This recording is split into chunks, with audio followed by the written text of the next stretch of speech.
panahon na hahanapin mo na lang ang katahimikan. Hindi dahil mag-isa ka, kundi dahil napagod ka na sa ingay ng lahat. Darating ang araw na mas pipiliin mo ang pahinga kaysa lumabas dahil na-realize mo na hindi lahat ng pagod ay napapalitan ng saya.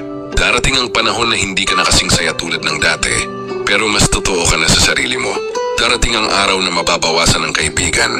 Yung iba kusang lalayo, yung iba mawawala, at yung iba ikaw na mismo ang bibitaw dahil hindi lahat ng kasama ay panghabang buhay. Darating ang panahon na hindi ka na magkukwento ng problema mo. Hindi dahil wala kang pinagdadaanan, kundi dahil natutunan mong hindi lahat marunong makinig. Darating ang araw na mas magiging tahimik ka, mas kaunti ang salita, mas mabigat ang iniisip. Doon mo marirealize na ang totoong laban ay madalas mag-isa mong hinaharap. Darating ang panahon na ang mga bagay na dati mong kinahihiligan ay unti-unti nang mawawala ng kulay dahil mas inuuna mo na ang responsibilidad kaysa sarili. Darating ang araw na pipiliin mo ang peace kaysa paliwanag, at ang katahimikan kaysa gulo, at ang sarili mo kaysa sa mga taong paulit-ulit kang sinasaktan.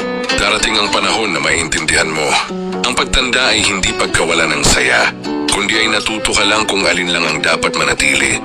Darating ang araw na hindi mo na ipapaliwanag ang sarili mo, kasi yung mga tunay na nakakaintindi, hindi na kailangan pa ng paliwanag.